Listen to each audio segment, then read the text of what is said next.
Malaysia punya sesuatu yang Indonesia tak ada dan ramai orang tak sadar.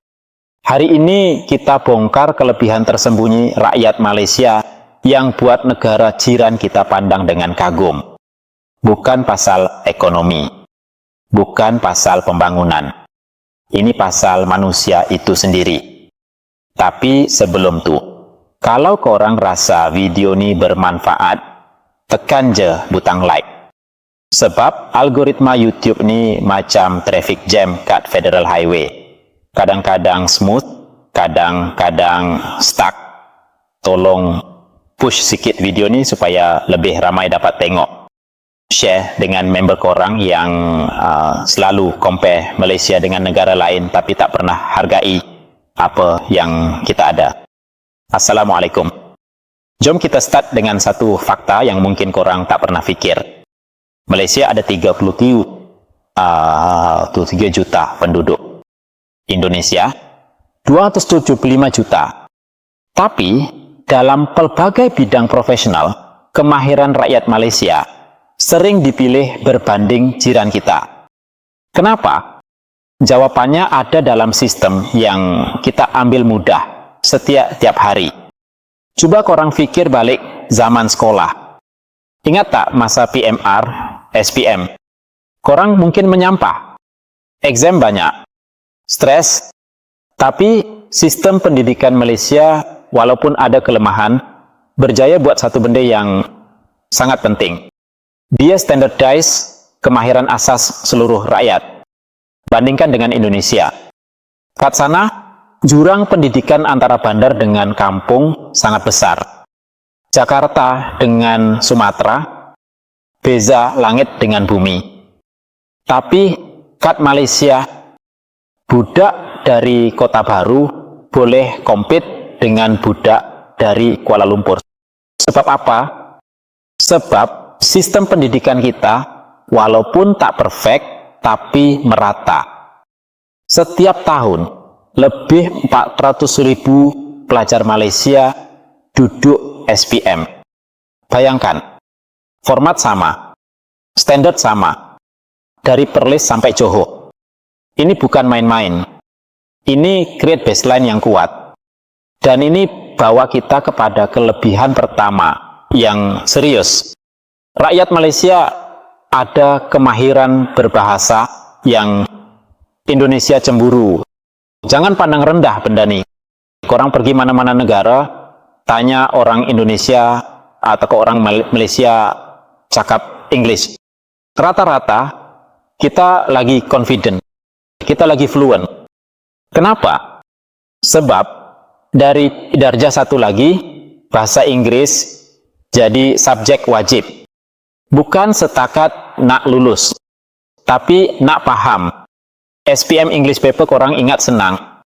Literature component, continuous writing, directed writing. Semua tu train korang berfikir dalam bahasa antarabangsa. Indonesia baru-baru ni cuba push English education lebih kuat.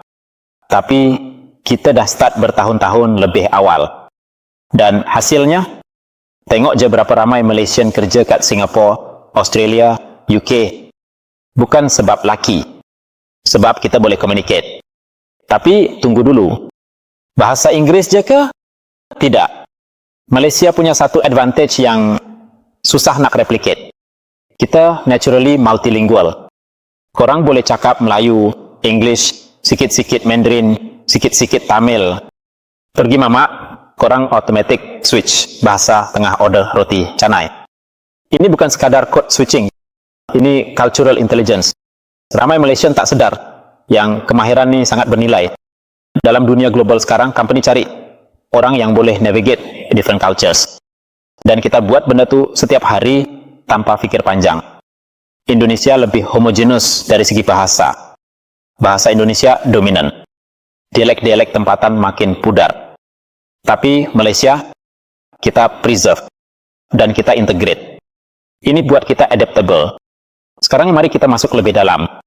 Kelebihan kedua ni pasal sikap kerja. Korang pernah dengar stereotip tak? Malaysian ni punctual, bandingkan dengan jam karet Indonesia. Ini bukan nak hina jiran kita. Ini observation yang banyak expat dan employer acknowledge. Malaysian generally lebih strict dengan masa. Kenapa?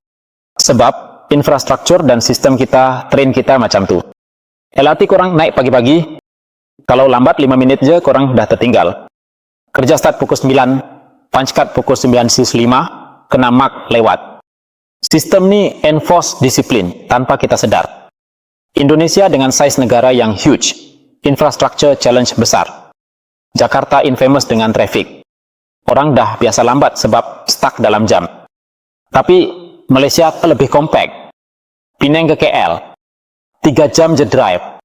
Sistem jalan kita lebih organized. Public transport, especially kat Klang Valley, dah improving drastically. Bila sistem support punctuality, rakyat develop habit tu. Dan bila Malaysian kerja overseas, employer notice, kita deliver on time. Kita meet deadline. Ini soft skill yang banyak orang underestimate. Tapi dalam corporate world, reliability ni everything. Coba korang tengok sektor teknologi. Malaysia ada Cyberjaya. Indonesia ada tech startups yang meletup macam Gojek, Tokopedia. Tapi bila compare skill set tech workers, Malaysian developers sering dapat higher starting salary kat Singapore berbanding Indonesian counterparts. Kenapa? Sebab technical education kita solid. Politeknik, IPTA, IPTS, semua ni produce graduates dengan standard yang konsisten. Quality assurance ada. Accreditation ada. Indonesia struggle sikit dengan standardization ni sebab negara terlalu besar untuk implement uniformly. UiTM seorang je ada lebih 180,000 pelajar across Malaysia. Bayangkan scale tu. Dan semua campus maintain certain standard. Ini advantage yang kita tak celebrate enough. Tapi jangan salah faham. Ini bukan nak kata Indonesia tak bagus. Mereka ada kekuatan sendiri. Creativity, entrepreneurship, domestic market size, semua tu Indonesia menang. Tapi kita cakap pasal advantages Malaysia specifically. Sekarang masuk kelebihan ketiga yang mungkin kontroversial sikit. Political stability. Ya, korang mungkin gelak. Stabil apa? Tukar PM macam tukar baju. Tapi big picture, compare dengan Indonesia yang baru stabil lepas reformasi 1998, Malaysia jauh lebih predictable. Sejak merdeka, walaupun ada perubahan kerajaan, sistem basic kekal. Institutions kekal. Ini efek rakyat macam mana? Simple. Kita tak perlu worry pasal economic collapse or social unrest on massive scale. Kita boleh plan future. Indonesian friends korang yang lebih tua, tanya pasal zaman Soeharto, zaman reformasi. Uncertainty itu affect mindset generasi satu. Malaysia, kita boleh komplain pasal kerajaan sambil minum teh tarik dengan aman. Freedom tu, stability tu, buat kita develop different mentality. Kita berani take risk sikit. Start business. Further studies. Sebab kita rasa secure. Dan security ni translate kepada productivity.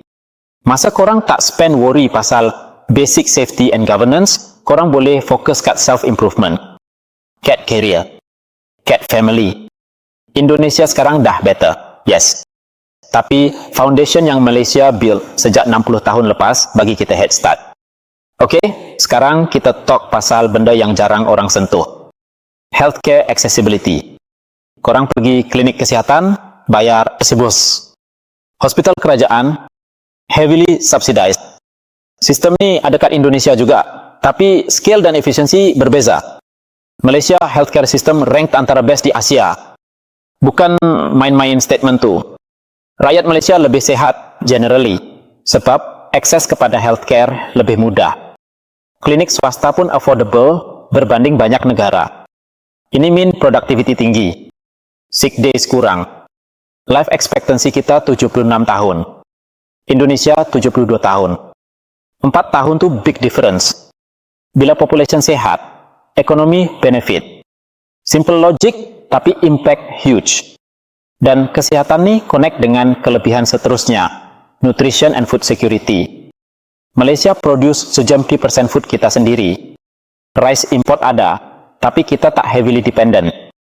Indonesia dengan population massive struggle sikit maintain food security merata. Malaysian generally better fed. And better fed population means better cognitive development, better work performance, better everything. Korang nak tahu benda paling underrated? Infrastructure yang seamless. Korang nak pergi Penang dari KL? Book flight Air Asia. Sejam sampai. Murah pula tu. Nak drive? Highway tip-top. Touch and go. Smart tech. Semua automated. Indonesia trying catch up dengan tol sistem diorang, tapi scale negara tu buat implementation slower. PLTM, Highway Utara Selatan, plus. Semua ni connect Malaysia dengan efficient. Barang boleh move fast. People boleh move fast. Time is money. Dan infrastructure ni save time. Bila rakyat tak spend half their life stuck dalam traffic atau struggle dengan basic logistics, they can focus on being productive. Indonesian workers kat Jakarta boleh spend 3-4 jam sehari just commuting. Malaysian, even teruk pun setengah tu je. Extra masa tu accumulate. Extra energy tu accumulate. Jadi, competitive advantage. Sekarang kita masuk emotional intelligence and diversity management. Malaysia, perhaps negara paling diverse di Asia yang successfully maintain harmony. Malay, Chinese, Indian dan berbagai kaum lain hidup sama-sama. Korang rasa ni normal. Tapi untuk orang luar, ini fascinating. Indonesian majority, Javanese and Muslim. Diversity ada, but not to our level. Malaysian kena navigate different cultures, religions, sensitivities every single day. Raya open house, CNY visiting, Deepavali celebration, kita respect semua. Skill set ni buat Malaysian exceptional dalam international environment. Kita faham nuance. Kita boleh work dengan anyone from anywhere. Sensitivity and respect tu embedded dalam DNA kita. MNC yang operate kat Malaysia suka hire local sebab kita boleh bridge different cultures within the company. Indonesian workers excellent, tapi Malaysian ada advantage dalam multicultural settings. Remember masa korang sekolah rendah? Kawan korang berbagai bangsa kan? Itu dah training ground. Korang belajar compromise, understanding, tolerance dari kecil lagi. Ini soft skill yang university tak boleh teach. Cuba korang reflect.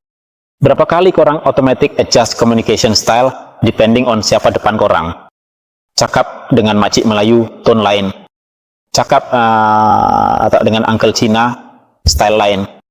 Cakap dengan colleague Indian, approach lain. Korang buat ni naturally. Ini social intelligence. Dan Malaysia adalah breeding ground terbaik untuk develop benda ni. Lepas tu, ada satu lagi angle.